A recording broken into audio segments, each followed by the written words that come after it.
I am leading the Making Fun of Fog for Africa partnership hosted by the African Development Bank, and it is my pleasure to welcome you to this webinar today.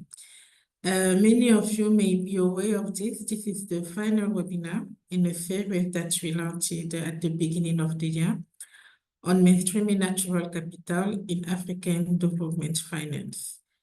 The series of webinars builds on the lessons learned and outcomes from the natural capital for African development finance.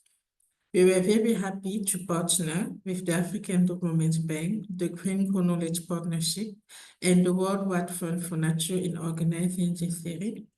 As with Making Fun of Fog for Africa, we recognize the importance of issues related to natural resources, climate change, and sustainability, and we acknowledge the need to integrate this topic into the Africa financial sector.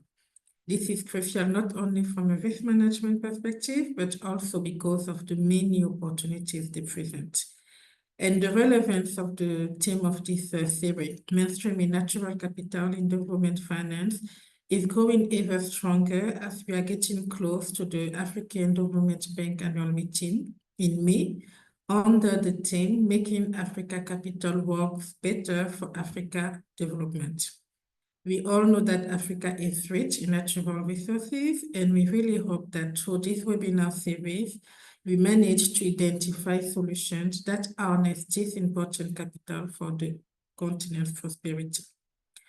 In the first webinar, we just set the stage with various presentations that aim to demystify natural capital in the context of the Africa financial sector.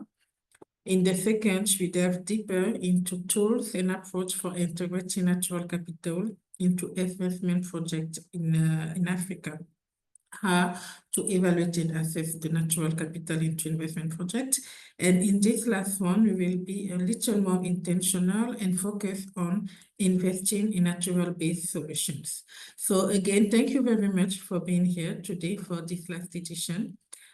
Before I hand over to Dr. Innocent Ona, which will be our master of ceremony today and also the moderator of the panel included in the session, please just give me a few seconds to give a brief reminding of some of the housekeeping rules to make this webinar as comfortable as possible for everyone. So we will be together for an hour and a half as usual, and you are all muted, and we will ask you to remain so for the duration of the webinar. You will have the opportunity to unmute yourself and ask questions at the end after the panel session, where we will have a Q&A session. But please don't wait until the Q&A session at the end of the panel.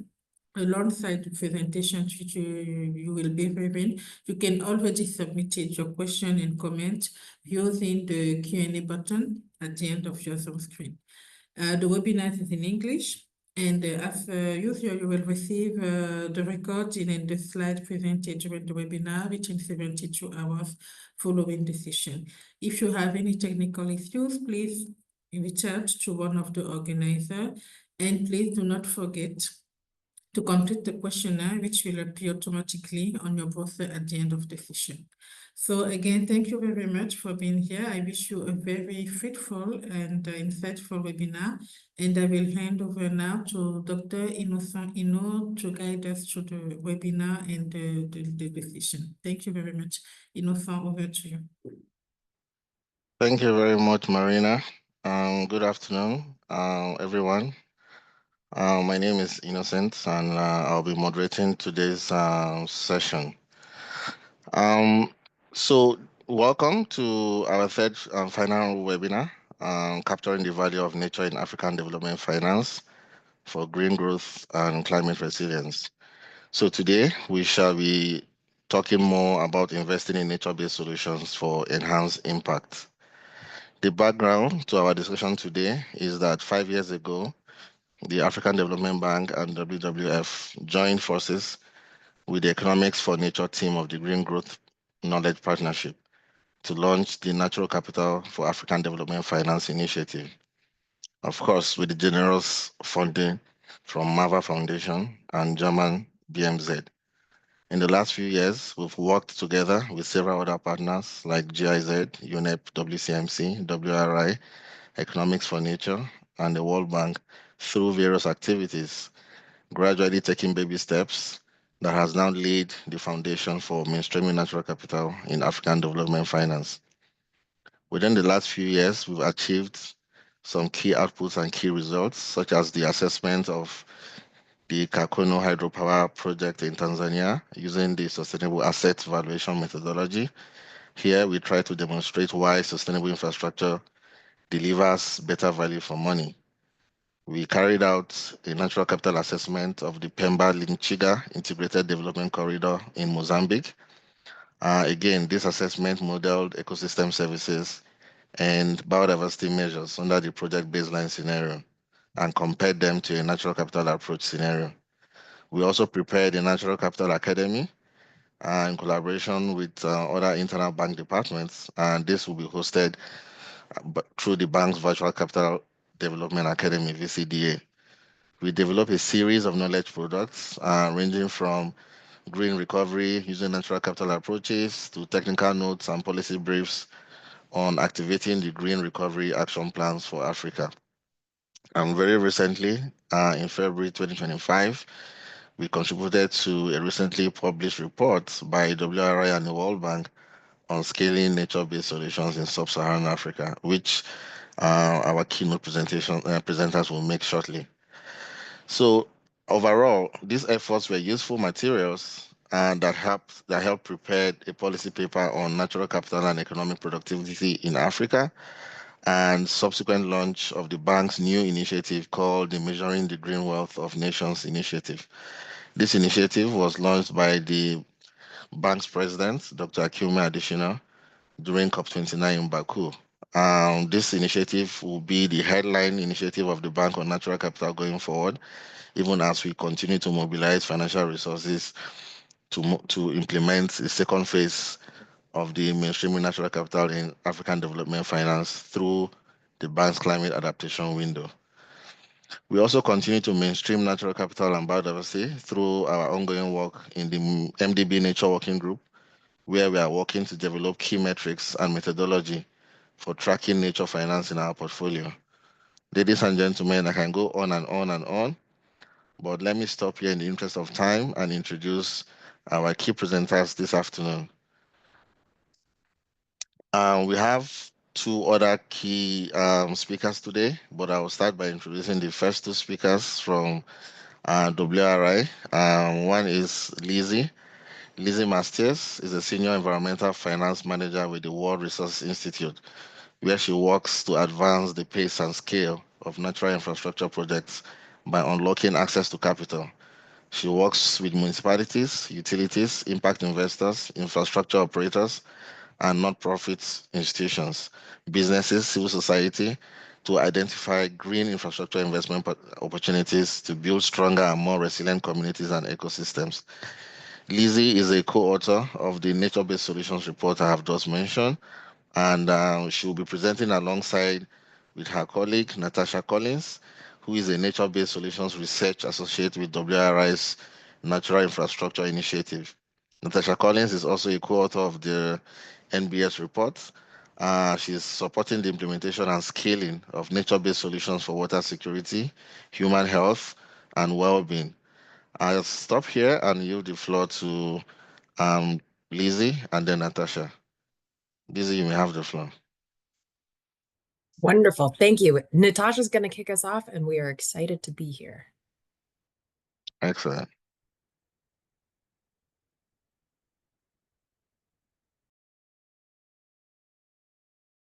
And see my screen now. Great. We're excited today to share on two key initiatives. So first, we're going to talk about the report that Innocent mentioned. And then second, we're going to introduce the Green Great Infrastructure Accelerator that was launched earlier this year in February. So to begin, the report that we're really excited to talk about is titled Growing Resilience, and it really discusses how to unlock the potential of nature-based solutions for climate resilience in Sub-Saharan Africa. There was a list of many authors that worked on this, including Innocent was a co-author on the report as well. And this report was really developed in collaboration between World Resources Institute and the World Bank, with key contributions from African Development Bank. But there are a long list of funders, as you can see them below, including GGKP and many other organizations that made this report possible. We wanted to start with a little bit of context, but be really brief, as I think many of us on this call know the challenges that Sub-Saharan Africa is facing. So as one of the most vulnerable regions to climate change, there are kind of three main intersecting challenges. So there's increasing frequency and intensity of climate hazards. There's rapid urbanization as the population is set to double by 2050. And there's also biodiversity loss and other socioeconomic factors that really exacerbate vulnerabilities of people in this region to climate change impacts. At the same time, this region has a wealth of natural resources, and there's a great opportunity for nature and nature-based solutions themselves to address these intersecting challenges. So it's been proven that nature-based solutions can actually be more cost-effective and resilient and flexible than traditional gray infrastructure solutions. They can also attract new and diversified funders and provide numerous co-benefits. Despite this potential, there's still a huge underinvestment in these solutions. So our report really set out to evaluate what is the current status of these solutions to date in the region through first scanning existing projects across the region, second, conducting about 50 interviews with project developers, funders, and financiers of these projects, and then third, really doing some deep dives and case studies to better understand the barriers and enabling conditions and how these projects are being funded. And to give a little bit more color on the types of projects that we were looking at, they had to meet these main criteria. So they had to be located in one of the countries in Sub-Saharan Africa, initiated between 2012 and 2023, secure at least $50,000 in funding, and then most importantly, use nature-based solutions as a solution to address climate change resilience. And from this inventory of projects, we were able to create kind of one of the first of its kind to date and collect about 300 projects that secured over $21 billion in funding. So we were really excited to be able to compile such a large list of projects together. And today we're going to cover some key attributes about these projects so you can get a better idea of what has been happening in the region. The first key finding is that since 2012, there's been a steady increase in the amount of nature-based solution projects for climate resilience. So we're seeing about an average of a 15% increase in terms of the number of new projects. And then in terms of funding, that has also been steadily increasing on average about 22%. As you can see in this graph as well, many of these projects are from World Bank and African Development Bank portfolios. And in the later years, there's actually more projects than are listed here as we just looked at their portfolios, but there are many more projects likely in the region in recent years. In addition, we found that most projects address multiple climate resilience objectives. So the most common ones we found were that projects are designed to address flood mitigation, improve water quality and water supply, and also mitigate erosion and landslides. Less commonly, but still important, is we saw that they're being used to do fire risk mitigation, heat mitigation, but at a much less level than the other objectives.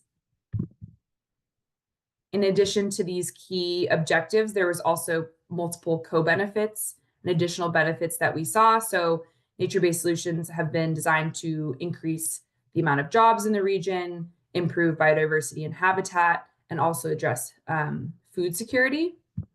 And there's many other co-benefits, and often projects address multiple of these. So there's also, climate mitigation, community cohesion, and other benefits like that that we saw in the database.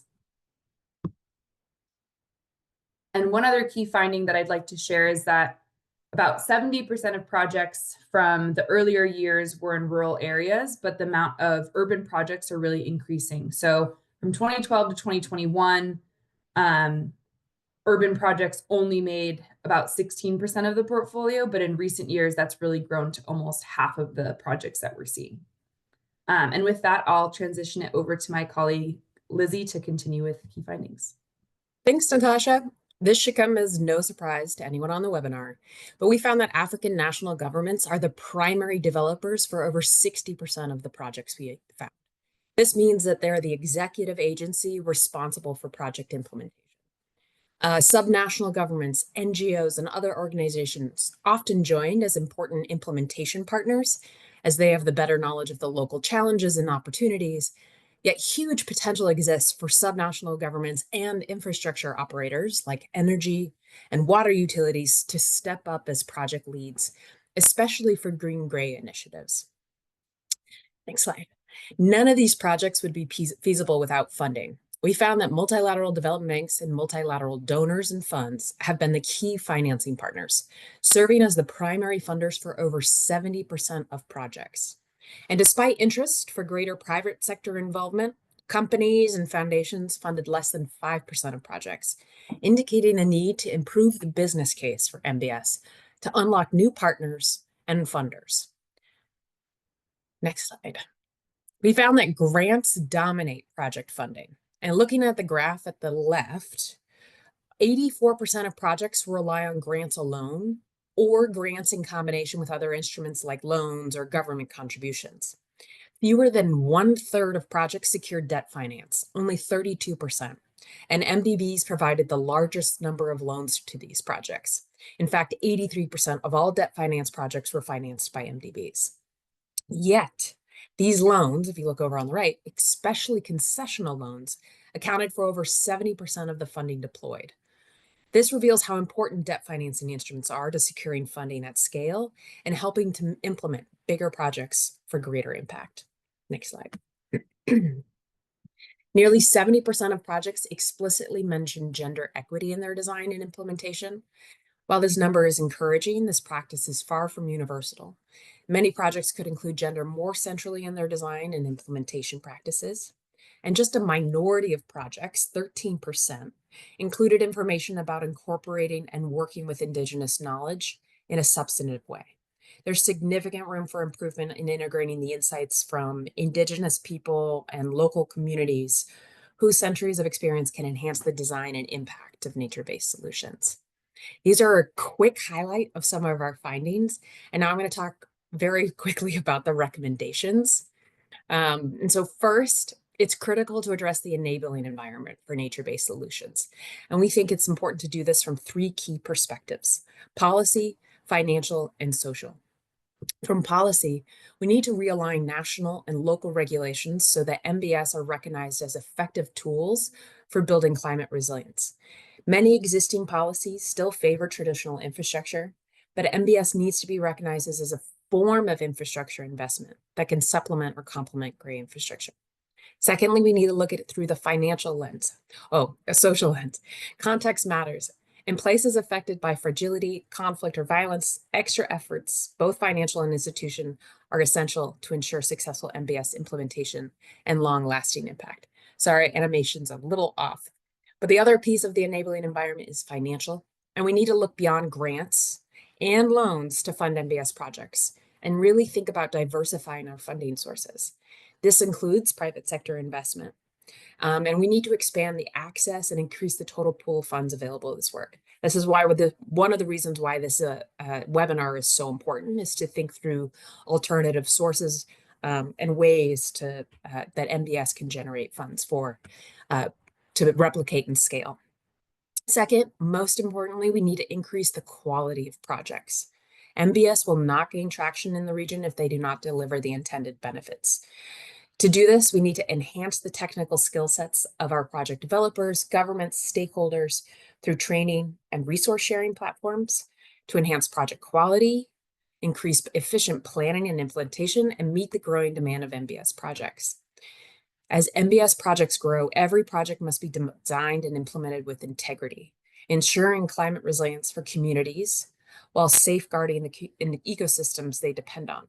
So we have 3 key takeaways. Include marginalized voices, actively involving women, Indigenous people, and other underrepresented groups in project design and execution, which we have found to lead to better outcomes.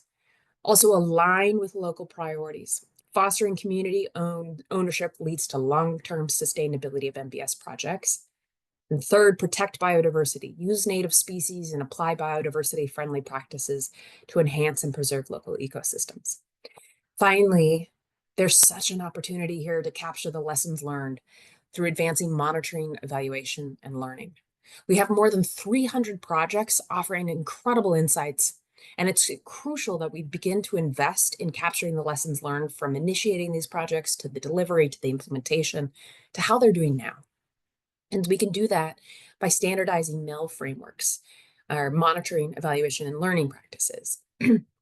So these can help governments and investors better understand the cost effectiveness and return on investment, strengthening the business case for increased MBS funding. We need robust data and evaluation frameworks, which are essential to measure the long-term benefits of MBS and evaluate their contributions to climate resilience, biodiversity gains, and social outcomes. And we need to strengthen knowledge-sharing platforms, allowing cities and organizations to exchange best practices and scale proven solutions more effectively.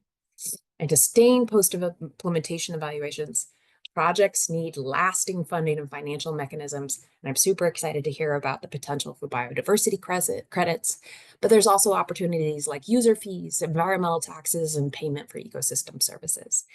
And so we need to ensure that there is consistent support to maintain and monitor these natural assets over the long term. Today, we are putting our research into action, and we take these recommendations seriously.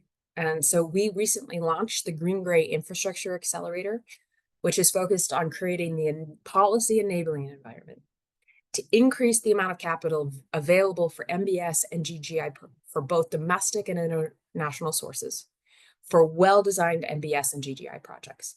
And throughout this process, we focus on best practices, including avenues to increase participation from vulnerable communities, using a gender and social equity lens, and enhancing our ability to track the true impacts of these projects by enhancing our MEL practices. Our goal is to develop 4 GESI responsive policies that can unlock at least $20 million at scale to support 8 new catalytic GGI projects.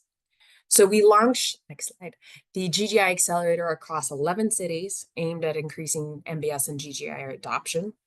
Our model is designed to take the lessons learned by pioneering cities that are implementing and piloting large-scale projects and seeking to scale those up, and share the best practices with the advancing and emerging cities.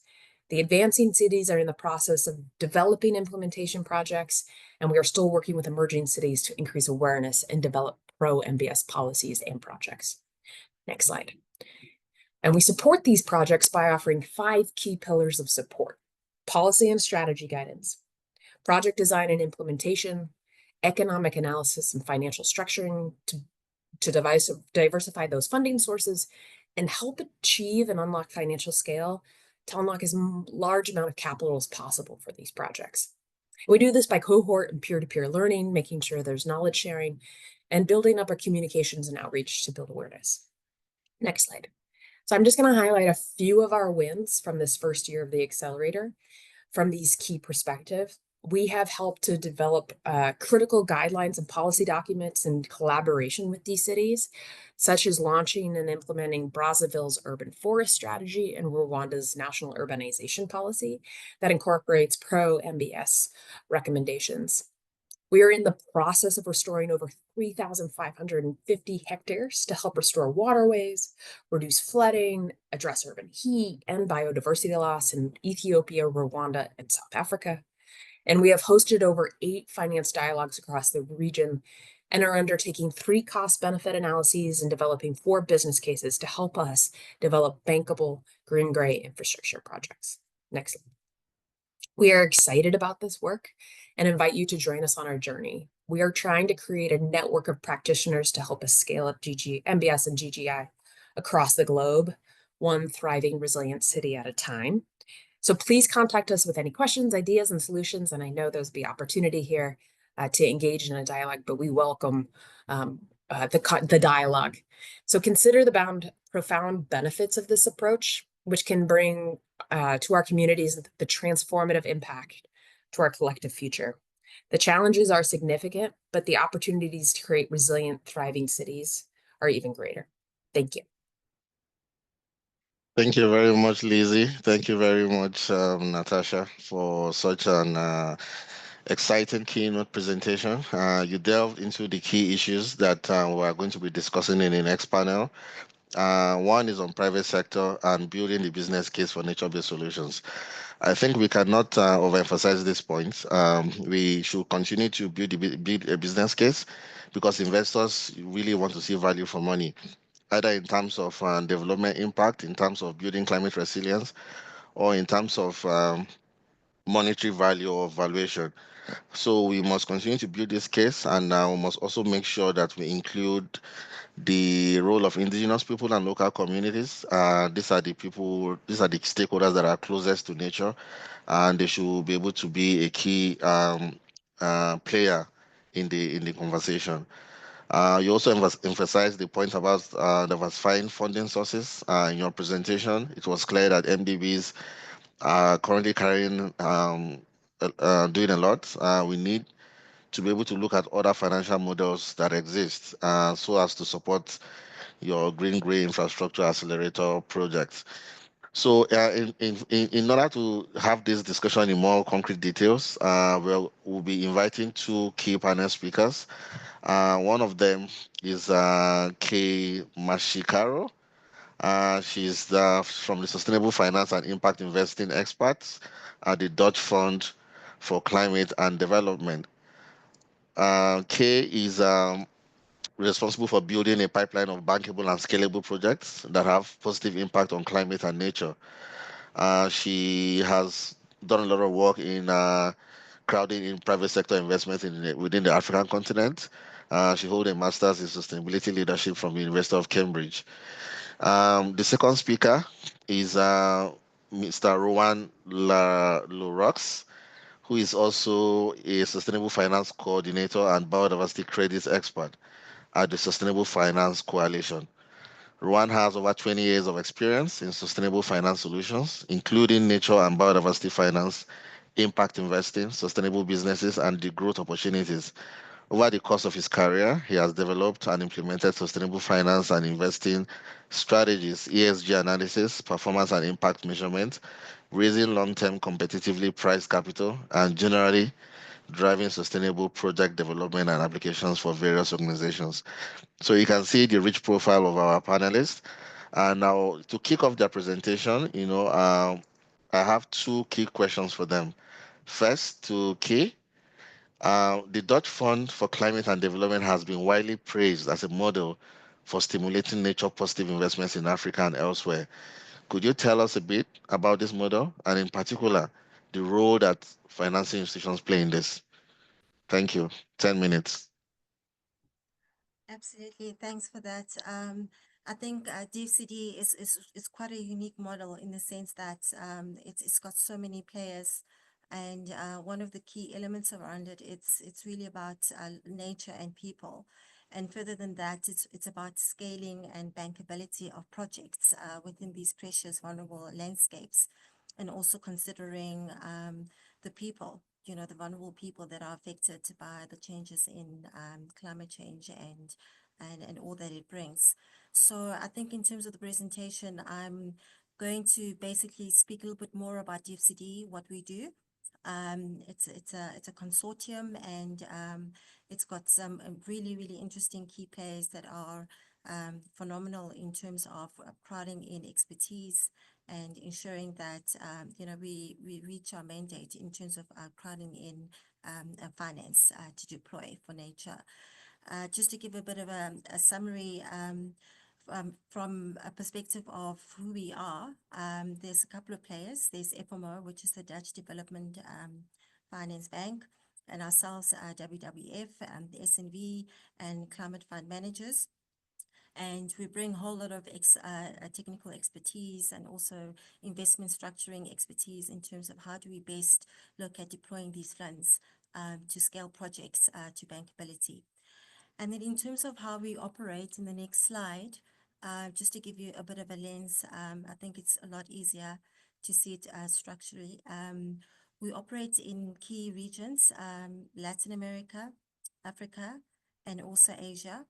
And we have quite a deep penetration in terms of our partners. For example, FMO operates in 85 countries. And in terms of what they bring to the table, it's innovation, financial solutions to drive sustainable economic growth. SMB's expertise lie with alleviating poverty, and they operate in 28 countries. And as WWF, we operate in 86 countries, leading global efforts to protect biodiversity and promote sustainable resources use.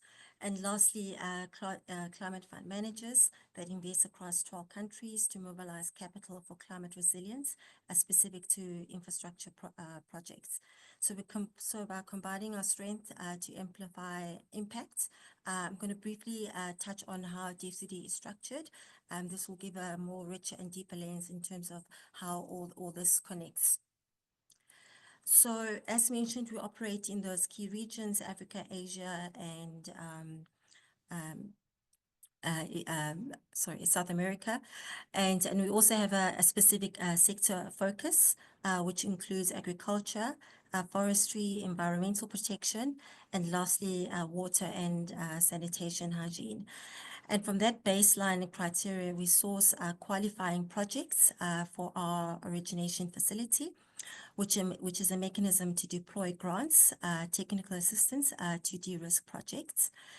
And the de-risking effectively enables a project to access capital, whether it's debt or equity or hybrid instruments through the land use facility, which is managed by FMO, or the water facility, which is managed by the climate fund managers, and also affiliated investors that are part of our network, including the private sector. So in terms of the quantum, the size of the funds across these different facilities, next slide, please. We've got about a pot about 170 million euros, and of that, 40 is utilized for the origination facility, as mentioned, for de-risking, 55 from FMO through the land use facility, and 75 million through the climate change fund managers, specific to the water facility. Next slide. So I think looking at these numbers, one of the key things is this massive challenge, and I think our previous speaker alluded to it, is that typically we've always seen that grant funding has been utilized for projects across the early stages of the life cycle of a project.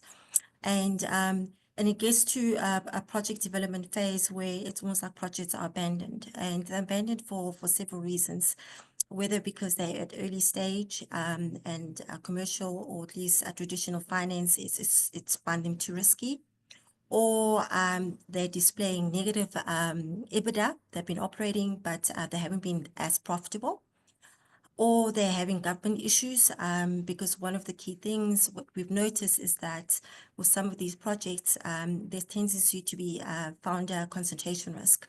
So the governance structures are still pretty much immature, and the CFO and the CFO impact investor, all these roles are all like concentrated in one person, and that needs to be fragmented to attract investors, at least capital, a large amount of capital for these companies to grow. So what happens is that they fundamentally land into what we call the valley of death, and that's where a lot of these projects get stuck. And which ultimately means that as they're supposed to be maturing, plotting, piloting, scaling up, reaching that level of commercialization, implementing on scale, that's not possible because the financing is not there because of the risks that I've mentioned.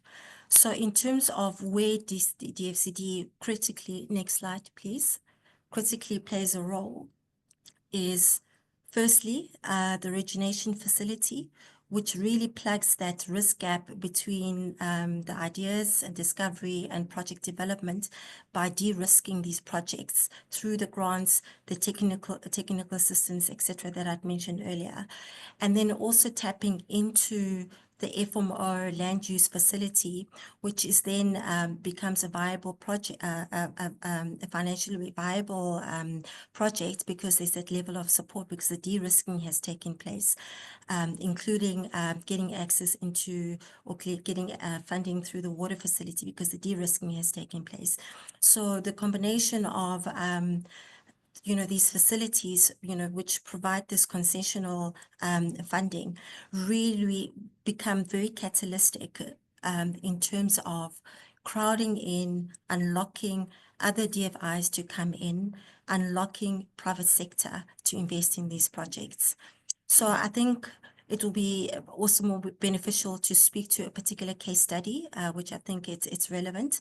Next slide, which basically tells us the story of how intentional capital that is catalytic can really scale up a business and create the business to be bankable.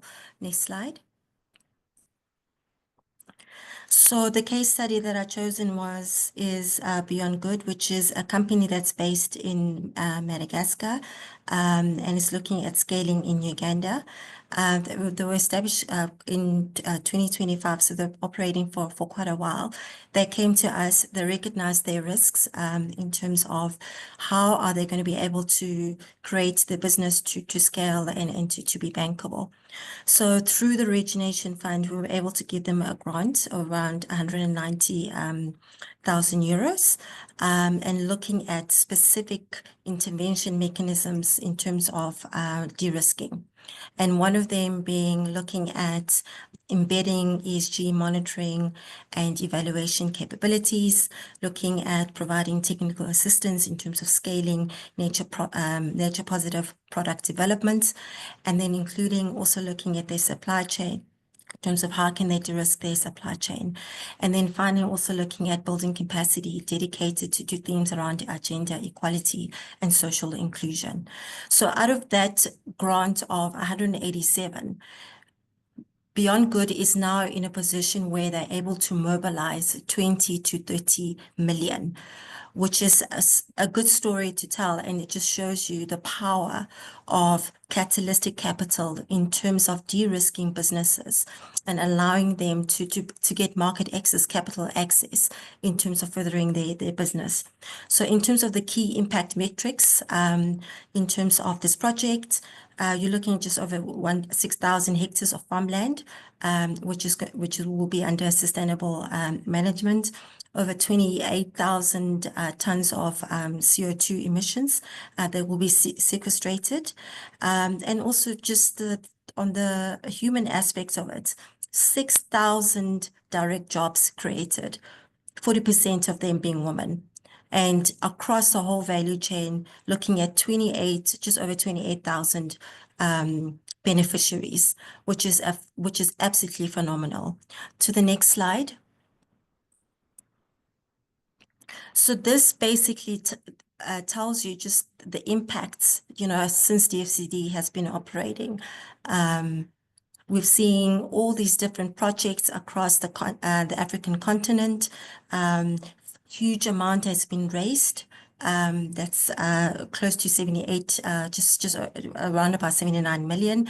And then also the crowding in of private investors in terms of creating scalability and also bankability for these projects. So the ability to mobilize private investor being so key within DFCD. So I'm going to leave it at that. Next slide. So I'm hoping for more questions, and I'm happy to take on any answers. Thanks. Thank you very much, Key. This was a very good presentation. Your slide 6 and 7 caught my attention. How you were able to move from value of debt challenge to a value of opportunity.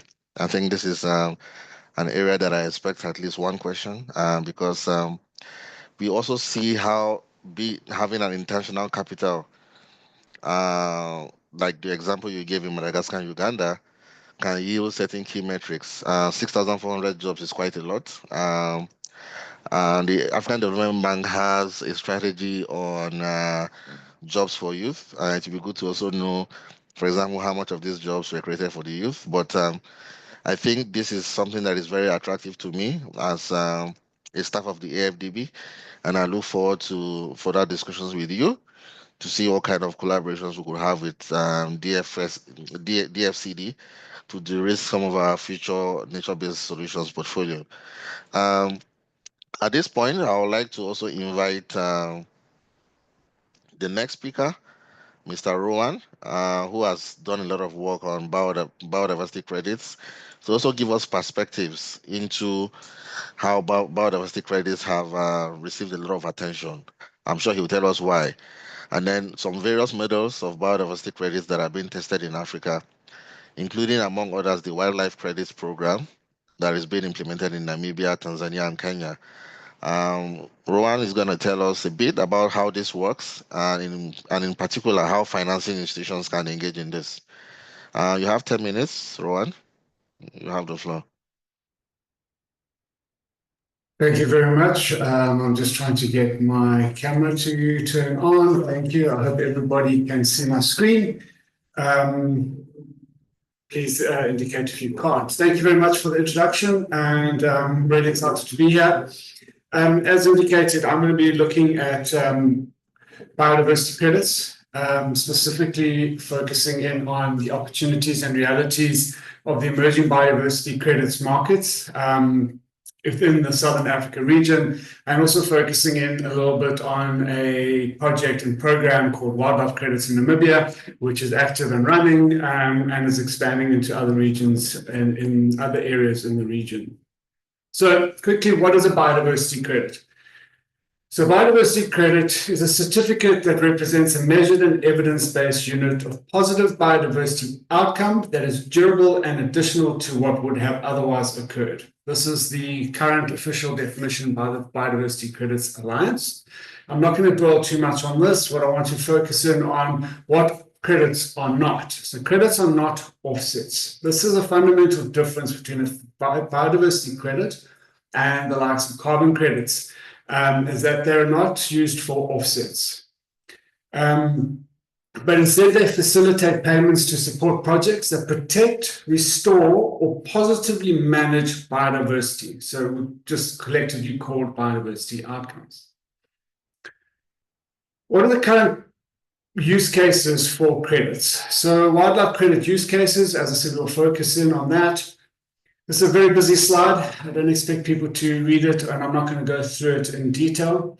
But effectively, there have been 8 core or key potential use cases identified. This is through the Biodiversity Credits Alliance, World Economic Forum, and BCG analysis that was done from WWF in Namibia.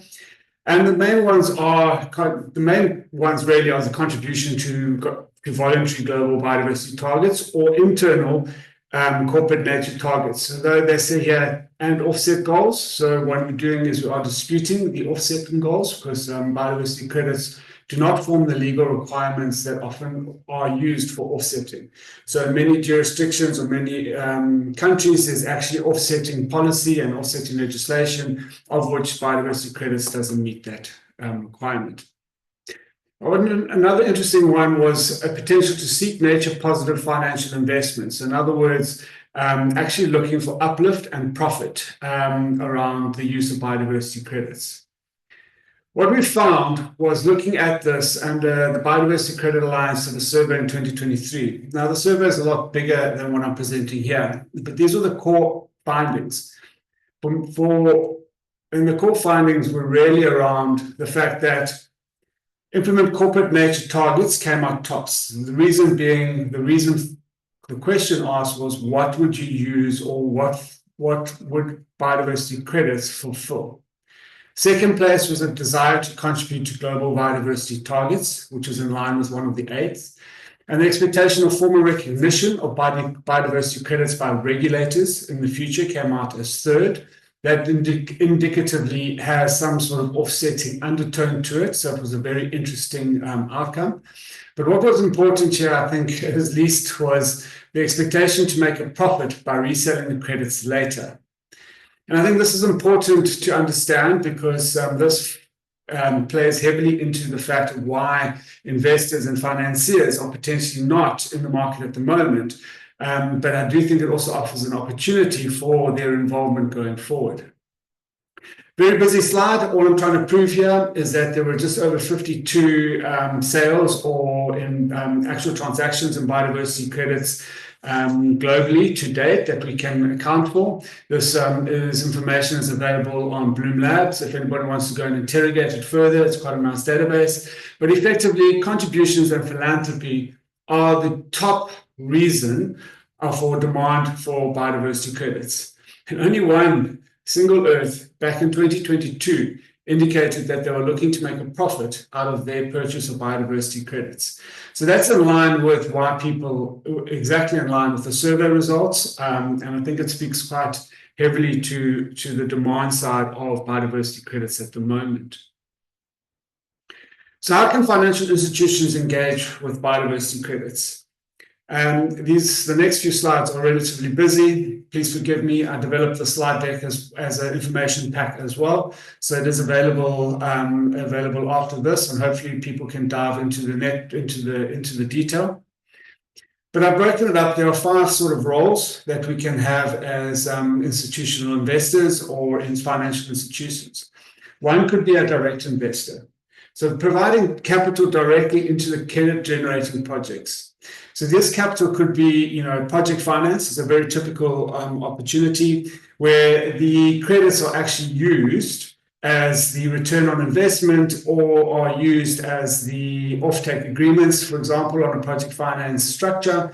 And they can either be used internally by the investor themselves for claims on performance or greening their portfolios, or they could potentially be sold to others who would need that claim or are looking to create that uplift in terms of greening components.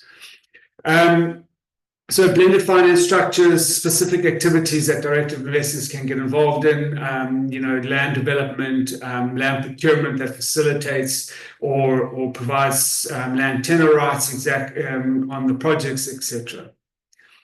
Another one is as a fund manager. So creating and managing investment funds focus on biodiversity or nature assets. Particularly here, we're looking at how do fund managers involve or get involved in the purchase of debt instruments such as impact or green blue bonds. How do they create a component within their portfolios that is specifically dedicated to the likes of nature and biodiversity finance? How do they improve their biodiversity projects and targeting around what should be included and what shouldn't be? And that will also include then the purchase of biodiversity credits as a component of biodiversity uplift for their portfolios. Some asset managers might want to use this as a potential to enhance their pension fund offering, for example, or provide new tools or new products into the market that look at having a very high green component or biodiversity linked component. Another one is as market facilitators. So enabling market transactions and infrastructure development. So one of the things that biodiversity credits are very, very nascent and very, very young in their development stage. Liquidity is not there, and demand for that liquidity and demand for the credits themselves could be facilitated by financial institutions who would play that market facilitator and actually creating markets and market making, also providing trading platforms and registries and custody services. They can also be as a risk manager or as an advisor, so integrating nature into risk management strategies and providing advisory services to clients. So how do they align with TNFD biodiversity risks? How do we look at nature exposure, biodiversity exposure within portfolios, within debt structures, within lending components? And how do they design and develop of nature finance instruments? So particularly from an advisory point of view, working with some of the project developers around how do we design and structure the actual financing instrument, including biodiversity credits, that would meet the demand on the demand side from investors. So the other one is policy advocate, the last one, and standard setter participant. So I think financial institutions can play a very big role in setting standards and advancing policy. What do buyers want? Where is the demand coming from, and how do we supply that demand? My experience is that there are significant biodiversity design and develop projects available. The pipeline is fairly full, but the demand side is quite lacking. And one of the reasons for that is because of this enabling framework, these supportive policies, reasoning and metrics, and how do financial institutions assist and facilitate and grow that benefits both development of the projects and their investment strategies.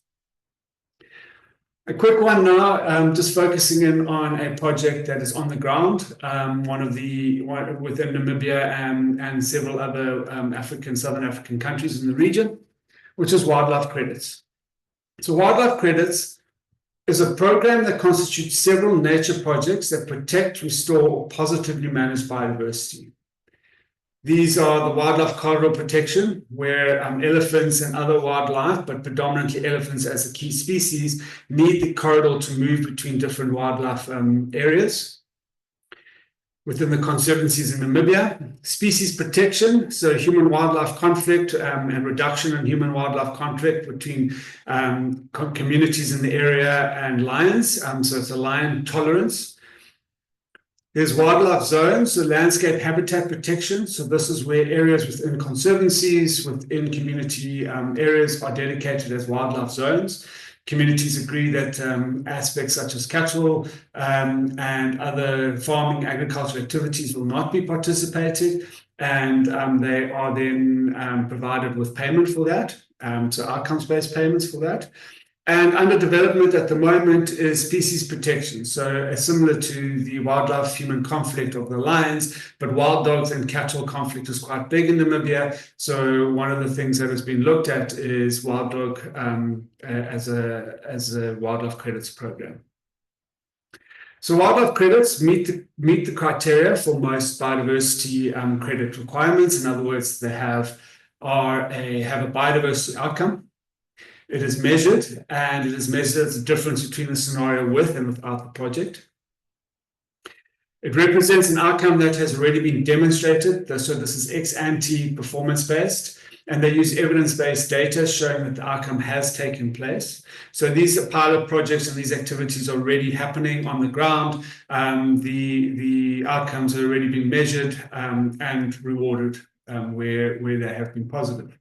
They show durability in the sense that these projects are long and ongoing. They have been ongoing for several years now, and they continue to have been ongoing even through the COVID period. So I think durability and resilience is there around these projects. And they exhibit additionality. So without this program, without the wildlife credits projects and products in particular, these biodiversity outcomes would not have occurred. The communities have indicated this to the various stakeholders, to the various implementers, indicating how the outcomes-based payments have really enhanced or benefited them to the extent that they do not wish to lose them, and they wish to continue with the programs. So wildlife biodiversity outcomes are paid for through the Community Conservation Fund of Namibia. And that fund is currently capitalized through various grants, of which KFW is the majority. And this leads me then to my actionable recommendations for financial institutions, and specifically focusing in on wildlife credits. So what first is build capacity. So financial institutions really need to start to build capacity, understanding biodiversity in itself, understanding what metrics are and aren't available, looking at certification systems, and what are the use cases of wildlife credits to them and their constituents, their investors, their portfolio, their funders, and pension fund members. They can engage selectively, so participate in existing wildlife credit projects or other partnerships in Africa. So there's another initiative such as African Parks, Credit Nature are doing wildlife or credit biodiversity projects in the region. And they can help develop finance instruments that can support wildlife credits. So it doesn't necessarily have to be a specific biodiversity credit project, but we're also looking at impact bonds. We're looking at other structures that can facilitate the payments for the outcomes that are developed via wildlife credits. They should prioritize high integrity, so the safeguarding of local communities, of indigenous persons, and the outcomes that are very critical around the positive uplift, variability, verification, monitoring, etc. And lastly, I think the key here is it's an opportunity to explore a blended finance approach. We've already got the CCFN funded by grant funding, and here's an opportunity for investors to get involved through private investment in CCFN, where the credits are the outcomes that they're seeking, and payments for these outcomes are to themselves in a semi-de-risked pilots that have been performing and have performance-based outcomes already existing. And I think that's a nice opportunity for financial institutions to kind of work in this space and learn around biodiversity credits. And that really brings me to the end. Thank you very much for listening, and looking forward to answering some questions. I know this is a new topic and I've gone through it quite quickly, but hopefully if you want, we can always engage with this going further. Thank you very much. Thank you very much, Rowan. I think this is a very good presentation because of its innovativeness, and it's quite new. In fact, as you were making a presentation, I recall that during the last Biodiversity Cup in Cali, Colombia, where I participated, a few NGO groups, approached the AfDB delegation, where they tried to ask if we're in support of biodiversity offsets, or not, given some of the attributes around weak measurement methodologies, uncertain revenues, poor governance and conflicts of interest, and that is also failing on equity and rights, and that in some cases it's perpetuating market-driven failures if you try to juxtapose it with the way the carbon market operates. So there are various criticisms, but I also see from your presentation there are a lot of opportunities. The wildlife credit use case is a typical example, which you may use to respond to this. But even before that, there are several questions also in the Q&A room, which I think this is the right time to take a few of them, since we have less than 30 minutes left for this webinar. So thank you, Rowan, and thank you, Ree, for both of your presentations and how you try to answer my questions. So I'll go through the Q&A box to perhaps, see if some of those questions can be answered right here and right now. And in no particular order, I think the first one is to Ree, DFCD. Benjamin Etubi is asking, how do you handle the issue of attribution for areas that are under restoration and land management, in landscapes? So when you invest DFCD funds in already in projects that are already undergoing restoration or land management, how do you handle the issue of attribution in this case? Ree? That's a great question.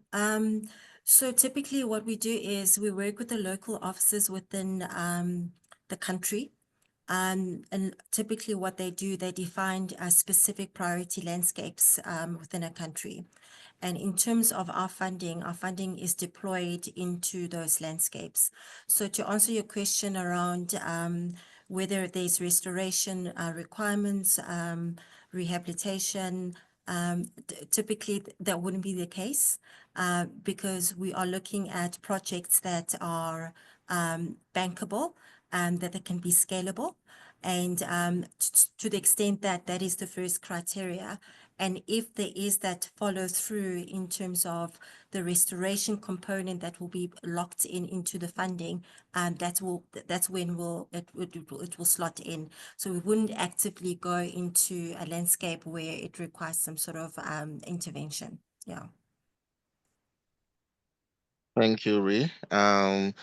Other panelists, please feel free to look at some of the questions and see which of them you can respond to live. But since we are having a Q&A session, I'll go through some of the questions already posted. If additional time allows, we'll recognize a few speakers who may want to speak. The second question is from Joseph Badevokila, and he is asking if it is possible to develop a project that target the issuance of carbon credits and biodiversity credits. And he's asking that if not, how do we set boundaries between the two? Rowan, can you take this? Sure, not a problem. So it definitely is possible to develop projects with both inside them. Ironically, from a biodiversity and a nature perspective, carbon credits are sort of one stick in the bundle of biodiversity. The effect here is to measure the difference and to separate them out as two components. So the biodiversity uplift that is incurred as a result of the project can often be linked or bundled with a carbon credit. They can be sold separately. The trick here, though, is that it has to be very clear that if you're selling them separately, is to define them separately and to make sure that there's no double counting. Biodiversity credits then in this scenario could have no carbon component within it, and the carbon credit in this scenario could have no biodiversity component in it. So a common way at the moment is to actually just bundle them completely together and to have sort of carbon credits that are enhanced or with social biodiversity aspects. These inherently demand a premium on the market. And so effectively, you can see that the biodiversity or the social aspect of the carbon credit is in the premium on that carbon credit itself. So the carbon component is used to offset or attribute carbon aspects, while the biodiversity is a claim, which is not used to offset biodiversity damage elsewhere. And again, that's where it becomes a little bit tricky, but they can definitely be done together. Thank you very much, Rowan. I think this is a good response. And we have another question here from, well, it's not a question, it's a comment, and I've just responded to him, Mr. Solomon Oyenira. So we'll move to Derek Bruninger. He's asking if we can help clarify what specific risks are being addressed when capital is the risk for investors in healthcare, infrastructure, or business projects in Africa. He's particularly interested in understanding how these mechanisms reduce investor hesitation and what types of risk, both financial, operational, or political, are typically covered.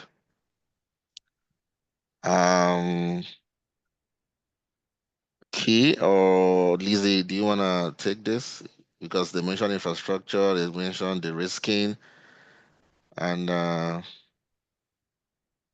don't know if Derek's question is specific on the Dutch fund, but I see another close relationship with the next question from Nafis Muntasar. He's asking that he's curious to hear about the role of traditional or existing financial institutions in biodiversity credit markets. It might also be interesting to hear from DFCD on their experience working in catalyzing finance for biodiversity outcomes. So there's a question from Nafis on how DFCD is catalyzing finance for biodiversity outcomes. And there's also a question to explain a little bit more how, we de-risk investors in how we de-risk investments. I believe that he's trying to ask. Yeah. So Key, you can take a shot, and either Lizzie or Natasha can come in here. Interesting. I think it's an interesting question. It's an important question. I think with any project, any company. I can't hear you very clearly, Ray. Kay. I put my volume up as far as I Okay. can. Can you hear me now? Okay. Yes. With any project, because we are we work in the realm of companies or businesses. That's how we define projects. So our focus will always going to be, to your first point, around financial. So there is financial risks with any enterprise, with any business, whether it is the ability to, to maintain for it to be a going concern, the risk around, are they scaling enough? And I think a lot of that is also, you see it in the financials, when you look at a key metrics like EBITDA, which is a proxy for profitability. What we see in terms of our portfolio, there's a lot of companies that come in that are in a negative position. And a lot of it is also driven by the fact that they are bootstrapping their business, meaning that they're using their profits to reinvest in their business. The second aspect of it is that, they are dealing with changing geopolitical issues. For example, tariffs. Tariffs is a big topic now, which impacts on competitiveness. The second thing is around the operational aspects of it, around governance. So from a governance perspective, do they have the necessary skills and capabilities in terms of running that business? As the business grows, you need more expertise. Expertise also come with a cost. And then also the political aspects of it. There are certain countries that we don't operate in because of the country risk. It's too high. For example, there's a project we were looking at in Gabon, and because of the recent elections and the juntas taking over private assets, it caused a lot of uncertainty, and investors don't respond well to that. So on a practical level, it's on a case-by-case basis. So we'll look at a project in a country that we operate in. We'll make our assessments in terms of which landscapes we want to, where they're sitting in which landscapes the business is sitting in within the priority landscapes of the country. We'll look at obviously the overall context, the political risk, the politics, and all of that stuff. But crucially, we look at how can we help this business grow. And how we help that business grow is on a case-by-case basis.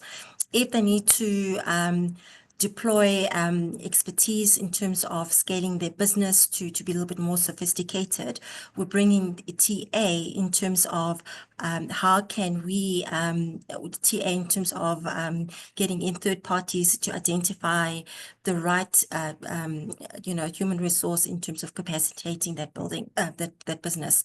The second aspect is also on the ESG aspect, on the impact aspect. Are they monitoring that? Do they have the systems in place to do that? The third aspect is also around the community.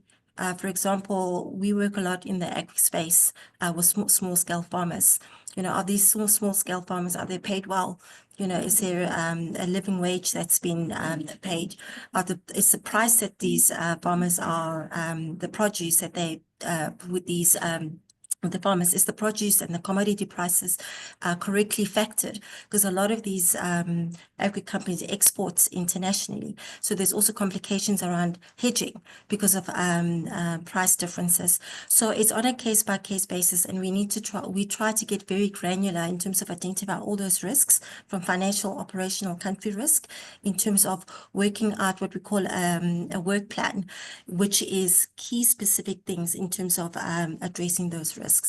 In terms of biodiversity credits, it's not something, a place that we play in. It's, as the previous speaker, it's still quite a maturing thing. It's potentially an opportunity for us to come in at some point. But for at this point, we're so focused on getting these projects to crowd in this capital for them to grow, and under the context of the geopolitical climate, the Trump tariffs, and also the local dynamics within the country. Yeah, I hope that answers the question. Thank you, Kay. You did a good job trying to help us and Derek also understand his question. Lizzie, did you want to come in real quick? I would love to. Key did a great Please. job in terms of identifying a couple of the risks you're having to address: political, operational, governance, country risk. And one of the things we saw in our report was actually some strategies to mitigate these risks on different levels. So one of the key things we found with nature, one of the biggest concerns is, how do you repay back nature? And what is that repayment stream for investors to feel secure enough to put their capital into a project and they will receive returns? What we found was, when you combine the green project with the gray infrastructure, which is well-known, familiar to investors, there's typically an assured way for that repayment stream. When you combine green with gray, we found investors saw a reduced risk to investing in that project, and thus we were able to see greater MBS adoption. The other way that we've seen a lot of projects be successful is through bundling. Investors often have a hurdle where you have to meet a certain envelope of millions of dollars. Well, nature projects typically are much smaller than your institutional or your larger investors want to invest in. So one of the most successful ways we've seen from the MBS state is that projects are bundling either different projects within cities or bundling a portfolio of projects across countries, cities, to diversify that country risk and mitigate any concerns that a project may not come to fruition because of a regulatory regime, because of political changes, and ensuring that at least out of the portfolio of projects that could be prepared, there are some that will be successful. The third thing I will just touch on is that we've seen actually investors bundle themselves. So oftentimes with multilateral development banks, they were able to secure partnerships with other donors and multilateral development funds. So you had an anchor funder say, hey, this is an important project. We're interested in doing it. And we're able to secure additional funds and contributions from other investors. Thus, the project had a multitude of investors contributing to their project. And the investor felt confident because there's these other partners contributing to it. The risk on their balance sheet is less than. And so there are many ways to address to de-risk capital and address some of these risks perceived associated with investing in nature. We've highlighted it in our report, but would be happy to also expand if there's offline questions. Thank you very much, Lizzie. I was trying to type a few responses to a few questions as well. Before we give the floor to Rowan, there's one question that I think may be really quick for Kay. I think Joshua Mulungi is asking if DFCD funding apply for waste management projects in Uganda. So can you just repeat the question? Sorry, I didn't quite hear. Joshua Mulungi, he's asking if DFCD funding applies to waste management projects in Uganda. For sure, yes. We definitely do that. Yeah, and that will be part with our climate fund managers because it leans more into infrastructure. Yeah, definitely. All right, thank you very much. So Rowan, you're gonna speak for the next 10 minutes so that we can, come to the end of this session. You can see there are a lot of questions for you, and I would try to combine them as much as possible so that it does respond as one pack. An anonymous attendee is asking if a zoo or children's park owned by the government, which is now considered for a PPP model, can be structured to benefit from the wildlife credit proposed during your presentation. Maybe you should take that first, and then I can take two more. Thanks, Rowan. No, not a problem. So a very quick answer. I think it's going to be very, very difficult for a biodiversity or nature credit to be developed around that sort of PPP. The fact that additionality would be called into question. So would the project not go ahead? If you're in a PPP and government discussions already, I think you would have to overcome that hurdle. So is it impossible? I'm not going to say yay or nay, but I am going to highlight that a PPP for a for-profit zoo or child park is unlikely going to need biodiversity credits to enhance it and create additionality. So I think it's a very difficult ask that you've put forward there.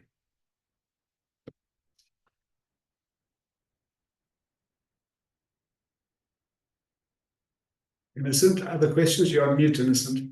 Oh, thanks, Rowan. There are quite a lot of interesting questions here, but I'm trying to screen them. But let me give this one to either Lizzie or Natasha.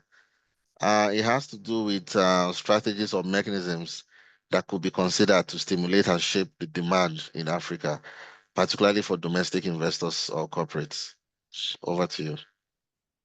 Great. What's one of the key things we're really working on with the GGI Accelerator is how do we unlock domestic funds to both initiate or source capitalize these projects, but also to maintain them. And I think this is the power of tapping into the policy environment and the regulatory environment. And the critical component of making sure we have the appropriate business cases and cost benefit analyses to prove that there is an economic and social component that results from these nature-based solution projects and deliver greener jobs and as well as economic returns. And let me give an example. In Johannesburg, there's a project where we're reducing and removing alien species along the riverine corridor, and replanting it with native species. This will attenuate flooding by up to 20%, reducing the city's requirement to invest in new culverts, to replace displaced people, to save lives, and there's public health benefits to it. And we are working to quantify those actual economic benefits resulting from the avoided costs of flooding that result from just transferring alien invasive species to native species and reducing that flood risk. So to me, one of the key things is really making sure it's clear what contributions nature-based solutions are providing to cities and delineating where are the cost benefit opportunities and where are the revenue generating. Another way we can think about revenue generating opportunities is from the entrepreneurial side or private sector, where you can see if we're planting fruit trees to stabilize hillsides and reduce landslide risk, well, there's the fruit in 5 to 7 years bear a potential profit and selling to the market and job opportunities. So how do you start to marry up the revenue streams that can come out of NBS and or the cost avoided for cities, thus making the economic business case of investing in nature much clearer, and thus we can start to unlock general budget allocation funds. We can tap into land value capture tools where cities can charge either a development fee or capture the value that is increased from property, to even capturing the value of increased service delivery. If you're not having to repair a road over and over again, there results economic cost savings that can translate into investment in NBS. And so I see this as a huge area of need that we need to start to get really smart about what the economic returns of NBS are, but it's an opportunity for us to create a more efficient and cost-effective way of running our cities. Thank you, Lizzie. And Chris Shimba, I hope this answered 50% of your question. You have a second part, you have a part 2, but I think we should do justice with the last 3 minutes and just take one very important question that has to do with policy. Patrick Masumbuko, he said countries have come up with NDCs. Do you benchmark funding NBS to align with this country's priorities? What is the approach in selecting key projects for implementation? Can anyone take this? But I can try. I think the nationally determined contributions of countries are closely aligned with ensuring climate adaptation targets and priorities. So yes, I think while I cannot say we should benchmark, but rather we should align NBS funding with existing adaptation goals or targets that are contained in the nationally determined contributions of countries. Because I think by so doing, you're also helping the country to meet their NDCs under the climate adaptation window, as well as their national adaptation plans. I think that's also another policy that NBS projects could align with. And there's one more. I don't know. There are so many. Hani Shalabi is asking, how about readiness? Creating an enabling environment, combining a gray project with a green project. Who does the de-risking? Lizzie, can you help with this? And this will be the last one for today. Sure. Yeah, go ahead. So when the de-risking is done by the project, when you structure a project and you want to secure investment, so different investors will either take the first loss of capital. There's different ways to do the de-risking. You can do it through financial structuring, so however you fund the project. And when investors look at that green project that may not have established revenue streams and you combine it with gray, well, they feel confident that the revenue streams coming from the gray could repay back the loan and whatever financial structuring you do. The opportunity, that financial structuring is typically done in partnership with investors and project developers and the city governments. And you decide who has concessional capital available that can maybe take a lower return or could offer a first loss, meaning that they'll be the ones to not get their money back last. Or can you tap into different guarantees? And so just by combining it with gray, there is increased confidence that the project will be able to repay, but then you can get very creative with the partners at the table in terms of how you financially structure the returns from those different revenue streams. If it's a complicated way to respond, and Key, maybe you have a different answer to it, but in essence, typically MBS, nobody has confidence that they will be able to repay a large scale loan. Yeah. So by incorporating traditional familiar projects into the MBS portfolio, we've suddenly on a new playing field and are able to interact with investors and say, we have a bankable project. If the MBS returns aren't what we think that they are, don't worry, the gray infrastructure will still yield what you're seeking. And Kay, would love your thoughts too on how better to say that. Thank you. Thank you very much, Lizzie. It's been an interesting 85 minutes, and we'll have 5 minutes left. Thanks to Joseph, Chris, and other colleagues, Patrick,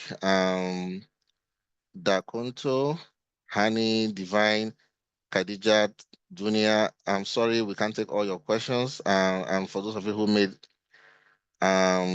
encouraging comments, thank you. I think at this stage, we would like to call this panel to a close while I hand over to Marina to give us some closing remarks. But in summary, I think this has been a rich discussion. There's need for us to increase investment in nature-based solutions in Africa. Private sector have a key role to play. Financing institutions like MDBs, including the African Development Bank, need to provide mechanisms to diversify funding sources. Other key financing players like the FCD and other financing organizations should partner more so as to be able to move the value of debt to value of opportunity. Biodiversity credits holds a lot of potentials. We need to look at it more and also learn from how it's working in the wildlife credit use case. I think we can continue this conversation on other platforms. I would like to thank all the speakers, all the panelists, and we hope to continue this conversation another time. Thank you, and over to you, Marina. Thank you, Innocent. Thank you. Marina is not there, so I will step in. So, dear participants and panelists, thank you again for attending today's webinar. This was the third session and the last in our series focusing on the recommendation from the Natural Capital for African Development Finance Initiative. And in our first webinar, we discussed the role of the African finance and investment sector in relation to natural capital, as well as the role of development finance institutions in financing green development. And the second session covered the economic valuation of natural capital for investment decision-making and provided an example of a natural capital assessment for development corridor in Mozambique. And today webinar focused on nature-based solutions for water and climate resilience in Sub-Saharan Africa, including bankable nature solution and modality for scaled investments. So the recording and presentation from all the sessions are available on the Making Finance Work for Africa website. So please feel free to reach out to us if you have any question. And thank you. And we hope to see you soon for other topics related to the development of African financial sector. Thank you. See you soon.